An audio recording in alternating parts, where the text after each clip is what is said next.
우리 왕이여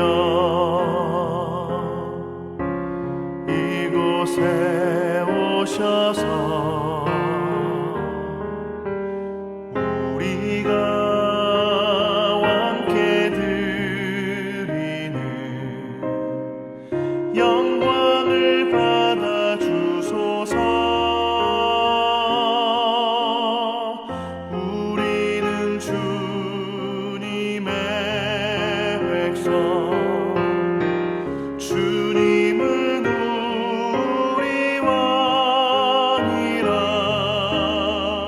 왕이신 예수님 오셔서 좌정하사 다스리소서.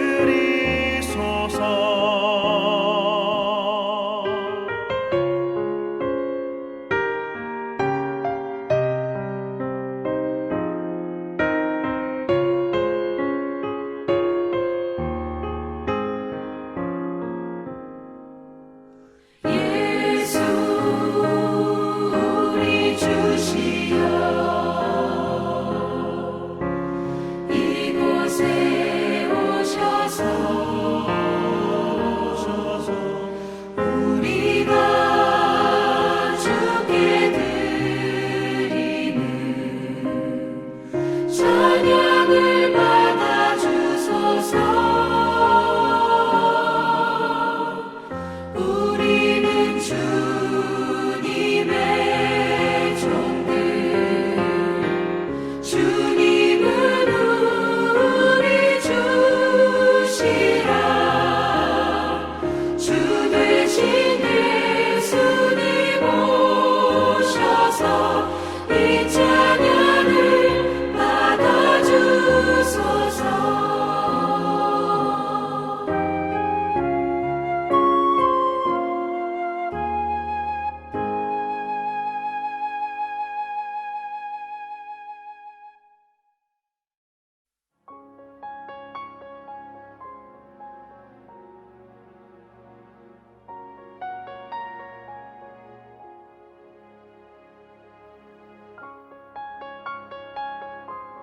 어찌하여 이방 나라들이 분노하며 민족들이 헛된 일을 꾸미는가?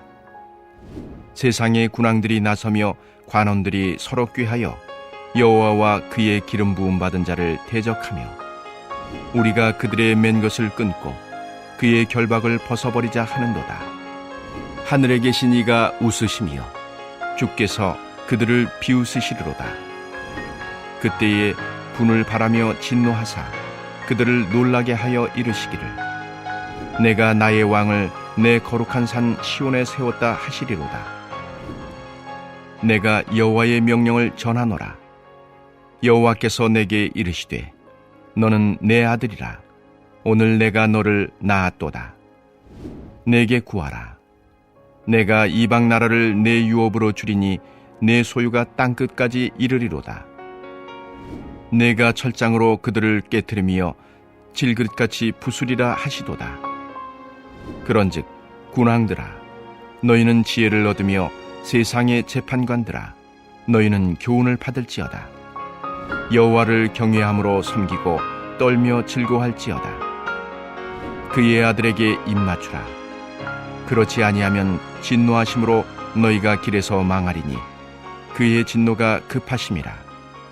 여호와께 피하는 모든 사람은 다 복이 있도다. 아멘. 할렐루야. 새벽을 깨워 하나님을 예배하는 성도님들을 주님의 이름으로 축복합니다. 시편은 우리가 잘 알듯이 찬양시, 감사시, 탄원시, 제왕시 등 여러 가지 시들이 모여서 만들어졌습니다. 이 중 우리가 오늘 함께 나눌 시편 2편은 제왕시에 해당되는데 유다 왕의 대관식 때 낭송했을 것이라고 봅니다. 이 시편 2편은 한편으로는 1편의 말씀과 이어진다고 볼 수 있습니다. 1편에서는 복 있는 사람에 대해서 이야기하죠. 여러분, 복 있는 사람은 어떤 사람입니까? 하나님의 율법을 즐거워하여 그 율법을 주야로 묵상하는 사람입니다. 한마디로 말씀으로 하나님의 통치를 받는 사람이 바로 복 있는 사람입니다. 그럼 반대로 복 없는 사람은 어떤 사람을 가리키는 것일까요? 하나님의 주권을 무시하고 그분의 통치를 거부하는 사람, 그가 바로 복 없는 사람입니다. 그런 사람들의 이야기가 오늘 시편 2편의 말씀에 등장합니다. 1절의 말씀을 보면 다음과 같이 이야기하죠. 어찌하여 이방 나라들이 분노하며 민족들이 헛된 일을 꾸미는가? 이방 나라가 무엇인가 일을 벌리는데 여러분 시편 저자가 보기에는 그 일이 헛된 일입니다. 여기에서 어찌하여 라는 말은 두려움이나 공포에서 비롯된 질문이 아닙니다. 이는 이방 나라들이 저지르고 있는 일들이 믿어지지 않을 만큼 어리석고 무모한 짓이기에 탄식하고 있는 것입니다. 그럼 그들이 벌이고 있는 어리석고 무모한 일이 무엇입니까? 그것에 대해서는 2절과 3절에서 다음과 같이 구체적으로 말하고 있습니다.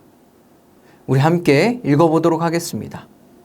세상에 군왕들이 나서며 관원들이 서로 꾀하여 여호와와 그의 기름 부음 받은 자를 대적하며 우리가 그들의 맨 것을 끊고 그의 결박을 벗어버리자 하는도다. 먼저 세상의 군왕들이라는 이 말은요, 여기에서 세상은 하나님을 믿지 않는 자들이 사는 곳, 하나님의 주권을 인정하지 않는 곳을 가리킵니다. 이 세상의 군왕들과 관원들이 서로 마음을 합해서 여호와와 여호와께 기름 부음 받은 자, 곧 왕을 대적합니다. 이르기를 우리가 그들의 맨 것을 끊고 그의 결박을 벗어버리자라고 하는 것이죠. 즉 그들은 하나님과 하나님이 세우신 왕의 통치를 거부하고 있는 것입니다. 가만 보면 여러분 예나 지금이나 이스라엘 백성들이 살던 시대나 오늘이나 세상은 하나님을 대적하고 거부합니다. 하나님의 말씀을 들으려 하지 않고 인간의 욕심과 뜻대로 그렇게 살아가며 자신이 원하는 대로 이 세상을 만들어 가려 합니다. 우리는 바로 이런 세상 속에서 하나님을 믿으며 살고 있습니다. 예수님께서 마태복음 10장에서 제자들을 파송하시면서 하신 말씀이 떠오릅니다. 내가 너희를 세상 가운데 보내는 것이 양을 이리 가운데 보내는 것 같다. 그러므로 사랑하는 성도님들 항상 깨어 우리의 믿음을 잘 지키기를 소망합니다. 끊임없는 유혹과 시험 가운데서도 하나님의 말씀을 기준으로 그 유혹과 시험을 이기는 저와 여러분들이 되기를 간절히 기도합니다. 세상에 믿지 않는 사람들은 언제나 하나님을 대적했습니다. 이때 이들을 바라보는 하나님의 반응에 우리는 주목해야 합니다. 1절을 다시 보면 이방 민족들이 그렇게 하나님의 통치를 거부하고자 하는 일을 가리켜서 헛된 일을 꾸미고 있다라고 이야기합니다. 그들의 반역은 헛된 일입니다. 여러분 여기에서 헛된 일이라는 것은 그 어떤 긍정적인 결과도 안겨줄 수 없는 무의미한 행동 혹은 전혀 실용적이지 못한 일이다라는 뜻입니다. 그러니까 소용없는 몸부림입니다. 이들이 세상을 창조하시고 지배하시는 하나님께 반역해 보았자 성공하지 못할 것입니다. 설령 성공한다 한들 무슨 이득이 있고 또 무엇을 이룰 수 있겠냐, 원하는 것을 아무것도 얻지 못할 것이라고 분명히 말하고 있는 것입니다. 아무리 이방 민족이 하나님을 거부하고자 자기들끼리 분주하지만 하나님은 그것을 보면서 비웃으실 뿐입니다. 세상을 창조하신 분께 그 분이 후 불면 사라져버릴 피조물들이 주인이라 착각하며 발버둥치니 가소로울 뿐인 것이죠. 우리는 지금 이 장면을 잘 기억하고 마음에 새겨야 합니다. 저와 여러분들도 때로는 내 삶에서 하나님의 말씀을 외면하고 싶을 때가 있죠. 하나님의 다스림을 거부하고 내 뜻대로 살고 그러고 싶을 때가 우리는 있습니다. 하지만 그렇게 하면 할수록 어떻습니까? 내 영혼은 공고해지고 삶은 고단해질 뿐입니다. 하나님을 피해 내 마음대로 하면 자유를 느낄 것 같지만 오히려 무엇인가 텅 빈 듯함을 느끼고 불안과 두려움이 나를 사로잡죠. 왜 그렇습니까? 나를 지으신 분이 하나님이기 때문입니다. 생명의 근원이 바로 그에게서부터 나오기 때문입니다. 그래서 우리는 하나님이 주시는 힘과 능력을 공급받아 살아가는 존재입니다. 그렇게 살아가야 합니다. 그래서 12절의 말씀은 어떻게 끝납니까? 맨 마지막 부분만 읽어보면 여호와께 피하는 모든 사람은 다 복이 있다라는 말씀으로 끝이 나지요. 사랑하는 성도님들, 하나님께 피하는 자, 하나님 안에 있는 자가 복된 사람, 복된 인생입니다. 그리고 이것을 깨닫는 것이 바로 지혜인 줄 믿습니다. 하지만 이방 민족들은 미련하고 지혜가 없어서 하나님과 하나님이 기름 부어 세우신 왕을 대적합니다. 그들의 음모가 돌이킬 수 없을 정도가 되자 하나님께서 다음과 같이 말씀하시죠. 6절의 말씀입니다. 내가 나의 왕을 내 거룩한 산 시온에 세웠다 하시리로다. 이방 민족들이 왕을 거부합니다. 그런데 이는 그 왕을 기름 부어 세운 하나님을 거부하는 것이죠. 그래서 하나님은 그들의 음모 앞에서 선포합니다. 너희들이 보고 있는 왕, 이 왕은 내가 내 거룩한 산 시온에 세운 왕이다. 즉 내가 기름 부어 세운 왕이니 그의 말에 순종하며 그를 대적하지 말라고 이야기하는 것입니다. 시편 2편은 왕의 즉위식 때 낭송되었다는 사실을 다시 떠올리면 6절의 말씀이 좀 더 이해가 가죠. 이때 우리는 이 왕에 대해 좀 주목해 보아야 합니다. 이 왕은 말 그대로 왕의 즉위식 때 불렀기 때문에 유다의 여러 왕을 가리키는 것으로 이해할 수 있습니다. 그런데 한편으로는 신약 시대로 넘어와서 이 왕은 누구를 가리키냐면 하나님의 아들로 이 땅에 오신 메시아, 바로 예수 그리스도를 상징하는 것으로 또한 우리는 이해할 수 있습니다.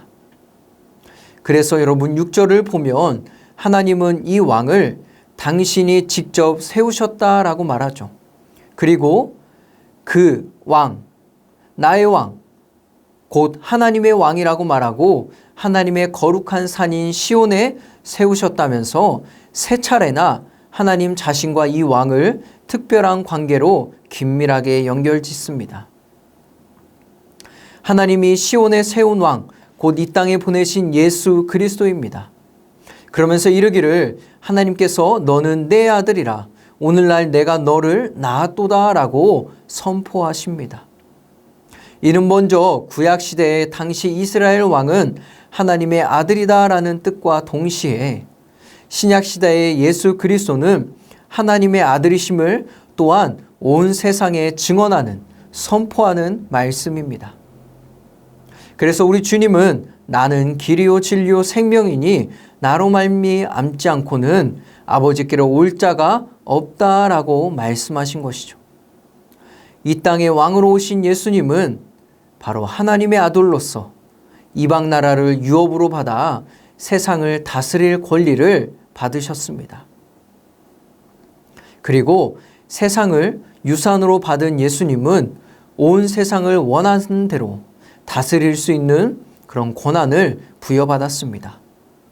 이방 나라를 질그릇 부수듯이 부수기도 하며 살리기도 하는 분, 그분이 바로 예수 그리스도입니다.